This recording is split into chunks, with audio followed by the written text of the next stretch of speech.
Hello guys, evening भी नहीं बोलूंगी, नाइट का टाइम है, 12 बज चुके हैं। तो अब मैं जा रही हूँ अपने लड्डू गोपाल जी को उठाने। और हम किस तरह से लड्डू गोपाल जी को उठाते हैं, ये देखिए। हमने लड्डू गोपाल जी को इस तरह से एक टोकरी के अंदर कुछ फल कुछ फूल रखकर, खीरा रखकर मैंने इन्हें सुलाया है। अब मैं इन्हें उठाऊंगी। किस तरह से उठाते हैं लड्डू गोपाल जी को, देखिए। इन्हें उठाने से पहले मैं आपको कुछ दिखाना चाहती हूँ गाइस।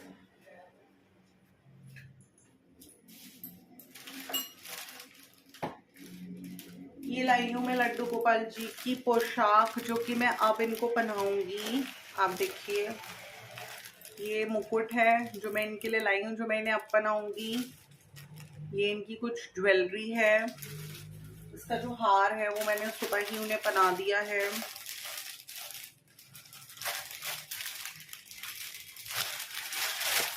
और मैं ड्रेस दिखाने जा रही हूँ आप लोगों को। ये देखिए, ये लाई हूँ मैं, कितनी स्वीट सी ड्रेस है ना, ऑरेंज कलर की। ये लाई हूँ उनके लिए। और ये उनका पटका है, ये उनकी बांसुरी है। अब जो हम पूजा करेंगे उसमें हम बांसुरी भी अर्पण करेंगे, मोर पंख भी अर्पण करेंगे। तो ये देखिए, ये देखिए मोर पंख लाई हूँ, ये अर्पण करेंगे हम प्रभु को। और ये मैं बांसुरी लाई हूँ एक, ये भी अर्पण करेंगे अब शाम की पूजा में हम प्रभु को। उनको बांसुरी अति प्रिय है, तो इसलिए हम बांसुरी अर्पण करते हैं। मोर अति प्रिय है, तो इसलिए हम मोर अर्पण करते हैं प्रभु को। जो जो उनको प्रिय है। कहते हैं इत्र सेवा से प्रभु बहुत खुश होते हैं, तो मैं इत्र लाई थी। तो जब मैं पंचामृत से स्नान करा लूंगी, जैसे मैंने सुबह कराया था, तो वो स्नान कराने के बाद मैं इत्र लगाऊंगी पूरा प्रभु के ऊपर, पूरा अच्छे से इत्र सेवा देकर इनको। उसके बाद हम इन्हें नई पोशाक पहनाएंगे। तो चलिए स्टार्ट करते हैं। पंचामृत बनाती हूँ मैं, और पंचामृत से फिर इन्हें उठाते हैं। तो सबसे पहले हम इन्हें उठाएंगे। तो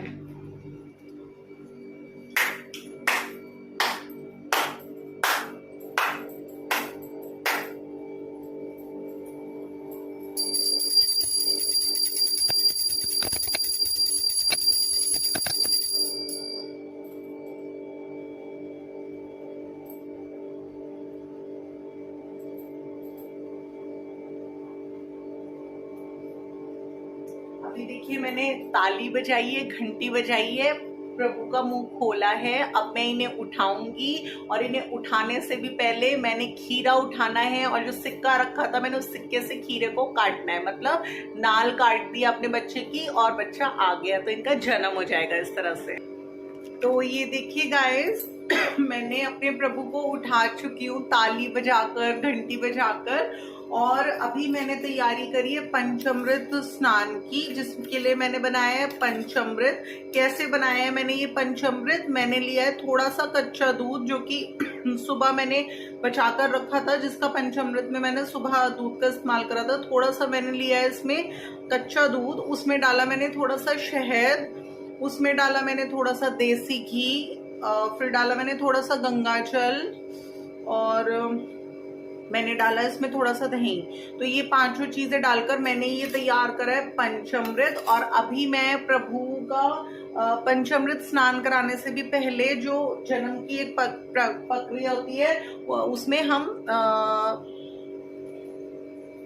सिक्के से, चांदी का ले सकते हैं सिक्का आप, या फिर नॉर्मल कॉइन ले सकते हैं, उससे आपको खीरे को काटना है। तो इसके पीछे रीजन ये होता है काटने का, कि जैसे बच्चे की नाल काटते हैं तो बच्चे का जन्म होता है, तो इस तरह से। तो अभी मैंने ये खीरा रखा था इसके अंदर, ये देखिए मैंने खीरा रखा था इसके अंदर। ये यहाँ पर डंठल होती है, अगर डंठल वाला खीरा मिलता है तो बहुत अच्छी बात है, बट नहीं मिलता तो नॉर्मल भी चलेगा। अभी इसकी मैंने ऊपर से ये थोड़ा सा काटना है, तो मैंने लिया है ये सिक्का, चांदी का लिया है मैंने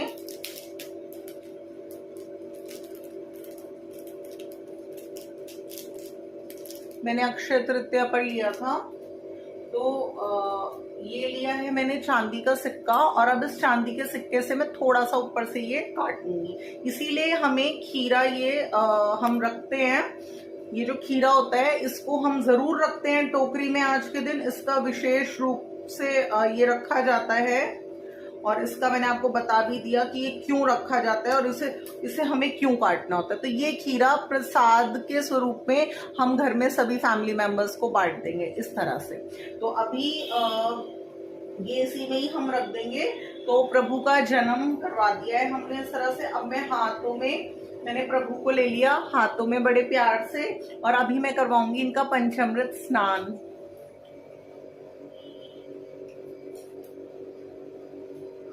और इस टोकरी में जो भी फल हैं हमारे, और इस टोकरी के अंदर जो खीरा है, ये सब हम प्रसाद के रूप में अपने सभी फैमिली मेंबर्स को बांट देंगे। सुबह भी मैंने कुछ फ्रूट्स वगैरह अर्पण करे थे पूजा में, वो सब मिक्स करके हम सब बांट देंगे। तो अभी मैं कराऊंगी इनको पंचामृत स्नान। और ये जो हम पंचामृत स्नान कराते हैं प्रभु को, तो ये हमारा जो बचता है उसे हम चरणामृत के रूप में प्रसाद में ले लेते हैं। तो और क्योंकि मुझे प्रसाद में लेना है ये, तो इसलिए मैं अभी इस पे चंदन से सतिया नहीं बना रही हूँ।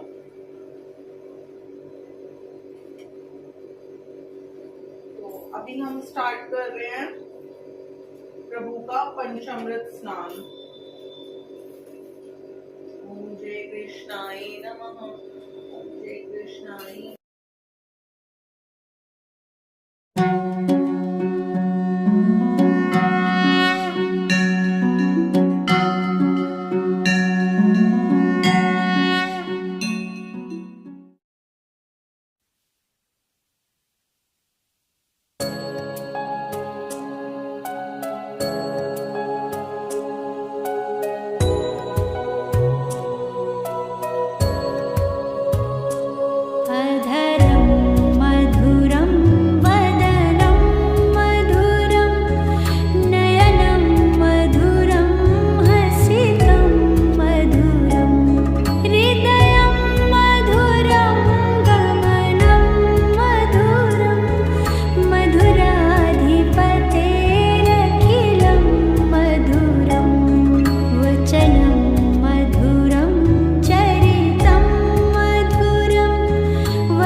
तो अभी मैंने अपने प्रभु को पंचामृत से स्नान करा चुकी हूँ, और ये जो पंचामृत जिससे मैंने उन्हें स्नान कराया है, इसे मैंने एक साइड में रख दिया है, क्योंकि ये बन जाता है चरणामृत, जिसे हम प्रसाद स्वरूप सभी फैमिली मेम्बर्स उसको ग्रहण कर सकते हैं। तो जैसे मैंने और चीज़ें बनाई हैं, तो उसके साथ में सबके लिए छोटा छोटा कटोरी में चरणामृत भी ये रख दूँगी।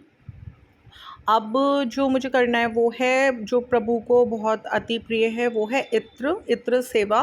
तो अभी हम प्रभु को की करेंगे इत्र सेवा। कैसे? हमने प्रभु को पंचामृत से और जल से अच्छे से स्नान करा दिया है। अभी मैं लूँगी इन्हें हाथों में, और मैंने हाथों में लगाया है इत्र, जो कि मैं इनके लिए लेकर आई थी प्रभु के लिए। और अब मैं इनके पूरे बॉडी पर अच्छे से खूब इत्र से मालिश करूँगी। तो मैं पहली बार लेकर आई हूँ प्रभु के लिए इत्र। और मैं इस चीज़ में ये भी बोलूँगी कि मैंने भूमि मैम को, जिनको मैं फॉलो करती हूँ, जिनका चैनल है कैच लाइफ विद भूमि के नाम से, इंस्टा पर एंड फेसबुक पर उनका पेज है, एंड उनका यूट्यूब पर भी चैनल है। मैं उनको फॉलो करती हूँ, एंड मैं देखती हूँ उनके पास कितना अच्छा कलेक्शन है। वो अलग अलग फ्रेगनेंसेस के इत्र लाती रहती हैं। तो गाइस, बस मैं ये चीज़ सोचती हूँ कि जब हमारे मन में लगन होती है ना किसी भी चीज़ को करने की, अंदर से डेडिकेशन होती है, तो हम उस चीज़ को ना कंटिन्यूटी में करते हैं। और जब हम किसी भी चीज़ को कंटिन्यूटी में करते हैं, कुछ भी अच्छा काम हम कर रहे हैं, अब मैं प्रभु सेवा कर रही हूँ, इसमें मैंने मन लगाया है तो मैं कर रही हूँ, तो हर साल फिर मैं इसी तरह से करूँगी। और जब हम रेगुलरिटी में हर साल करते हैं, हर साल हम लेकर आएंगे, तो ऐसे कर करके हमारा कलेक्शन अपने आप ही बन जाता है। और जब भी किसी चीज़ का कलेक्शन बनता है, अगर हम उसे अच्छे से वेल ऑर्गेनाइज्ड भी रखते हैं, तो हमारा भी कलेक्शन, क्योंकि भूमि मैम के पास भी वो करती रहती हैं, तो उनका भी काफ़ी सालों के अंदर अंदर हर चीज़ का अच्छा कलेक्शन बन गया है। अब देखिए, मैंने जैसे इत्र सेवा इनको दे दी है, जो कि इन्हें बहुत ज़्यादा प्रिय है। अब मैं बनाऊंगी प्रभु को उनकी नई पोशाक। मैंने बताया था मैं 2 पोशाक लेकर आई थी इनके लिए, पटका और मुकुट के साथ। एक मैंने पहनाई थी सुबह पंचामृत स्नान कराने के बाद, इनको पूरा दिन इन्होंने वही पहने रखी, शाम की आरती में भी इन्होंने वही पहने रखी। और अब उसके बाद मैंने इन्हें सुला दिया था। तो अब इनका जैसे जन्म हुआ है 12 बजे के बाद, तो अब हमने इन्हें फिर से पंचामृत स्नान करा, तो अब ये फिर से न्यू ड्रेस पहनेंगे, जो मैं इनकी दूसरी लेकर आई हूँ। तो ऑरेंज कलर की बड़ी सुंदर सी प्यारी सी ड्रेस है ये, एंड अभी मैं इनको वो पोशाक पहना रही हूँ। और पोशाक पहनाने के बाद पहनाऊँगी मैं इनको इनका हार, ज्वेलरी सब अच्छे से, इनके बाल वगैरह लगा के उस पर पहनाऊँगी मैं इन्हें मुकुट। और इन्हें बिल्कुल जैसे एक छोटा बच्चा होता है ना, हम उसके बर्थडे पर उसके लिए न्यू ड्रेस लेकर आते हैं और उसको रेडी अप करते हैं, जब वो केक कटिंग करता है, तो उस तरह से मैंने इनके लिए भी न्यू ड्रेस लेकर आई हूँ। और दूसरी चीज़, जैसे बच्चा सुबह भी स्कूल जाता है तो एक न्यू ड्रेस पहनकर जाता है, तो उसको कैसी फीलिंग आती है, वो अपने स्कूल में डिस्ट्रीब्यूट करता है स्वीट्स वगैरह, और फिर शाम को बर्थडे में केक कटिंग के टाइम पर पहनता है। तो जिस तरह से हम लोग जब बच्चे थे, हम लोग 2-2 बार न्यू ड्रेसेस पहनते थे मिनिमम, तो उसी तरह से हमने प्रभु की भी ऐसे ही मैं पोशाक लेकर आई हूँ, इन्हें पहनाई है, और ये बहुत सुंदर लगेंगे अभी पहनकर। और मुझे ये भी याद आ गई अभी कि किस तरह से जब मैंने इन्हें स्नान कराया, तो मेरे को अपना बेटे का टाइम याद आ गया कि कैसे जब वो बहुत छोटा सा था, न्यू बॉर्न था, तो कपड़े पहने हुए बच्चा तो फिर भी थोड़ा सा हम आराम से आसानी से पकड़ लेते हैं गोदी में, बट जब बच्चे के कपड़े वगैरह उतार दो उसे नहलाने के लिए, तो वो इतना मतलब हल्का हो जाता है कि पकड़ते हुए भी डर लगता है। तो मैं कैसे उसको पकड़ती थी बेटे को, और किस तरह से मैं डबल बेड पर उसका टब लेकर कर और उसमें उसे रखती थी आराम से, और बड़े धीरे धीरे मैं उसको नहलाती थी। तो मुझे वो टाइम याद आ गया। और माँ को हमेशा ये डर लगता है बच्चे के आँख में, कान में, नाक में पानी वगैरह ना चला जाए, तो हम बहुत आराम आराम से सब कुछ करते हैं। तो जब हमारे बच्चे होते हैं तो हमें थोड़ा डर लगता है, बट अब तो जैसे मैं डॉग सेवा भी कर रही हूँ, तो मैंने डिस्कस किया था अपने व्यूअर्स के साथ। एक डॉग था बुली, उसकी मैंने सेवा करी, दिल से करी। तो 1-2 बार मैंने उसे भी नहलाया हुआ है। तो बड़ा ना डर सा लगता था इसकी आँख, नाक, कान में कहीं पानी ना चला जाए। तो उसी तरह से मैंने प्रभु से बच्चा मांगा था, और देखिए प्रभु ने मुझे सेवा स्वरूप कितना कुछ दिया। और बिल्कुल वही लाइफ है जैसे एक छोटे बच्चे की केयर करते हैं हम। लड्डू गोपाल जी की भी सेवा कर रही हूँ मैं, डॉग सेवा भी कर रही हूँ, तो अपनी फ़ीमेल पेट को भी मंथ में 1 बार नहलाती हूँ। तो उसके केस में भी मुझे ऐसे ही लगता है कि कानों में ना पानी चला जाए, आँख में ना चला जाए, बड़े आराम से मैं उसे नहलाती हूँ। तो एक तरीके से सेवा भाव है। तो अब ये देखिए, मैंने इन्हें पोशाक बना दी है, बाल लगा दिए हैं इनके, और इनका मुकुट वगैरह लगा दूंगी मैं और फिर इन्हें विराजमान करा दूंगी मैं इस तरह से इनके सिंहासन पर। तो इस तरह से हम तैयार करते हैं लड्डू गोपाल जी को। और उसके बाद अब जैसे ये तैयार हो गए हैं तो हम अपनी पूजा स्टार्ट करेंगे गाइस, और हम फिर उसके बाद आरती वगैरह करेंगे। और मैंने बताया था पंजीरी का भोग लगता है 12 बजे, तो मैंने पंजीरी ऑलरेडी वहाँ पर रख दी है प्लेट में, जो कि मैंने आज फर्स्ट टाइम जन्माष्टमी पर, पहले मैंने कभी नहीं ट्राई करा, मैंने आज तक पहले कभी पाक नहीं बनाई, मैंने फ़र्स्ट टाइम गोंद की पाक बनाई है। तो अब 12 बज गए हैं तो गोंद की पाक का ही भोग लगता है प्रभु को, इस पाक का, और उसके बाद हम सब में डिस्ट्रीब्यूट करेंगे। तो मैंने दिखाया था मैंने क्या क्या बनाया है। मैंने कसार बनाया है आटे का, गोंद की पाक बनाई है, मखाने की खीर बनाई है, और जिस पंचामृत से हमने प्रभु को स्नान कराया था वो पंचामृत अपने आप ही चरणामृत बन जाता है। आप चाहें तो उसमें थोड़े ड्राई फ्रूट्स वगैरह डाल सकते हैं, थोड़ा सा तुलसी दल मैंने अलग निकाल कर प्लग कर रखा था वो डाल सकते हैं, तो वो हमारा चरणामृत हो जाएगा।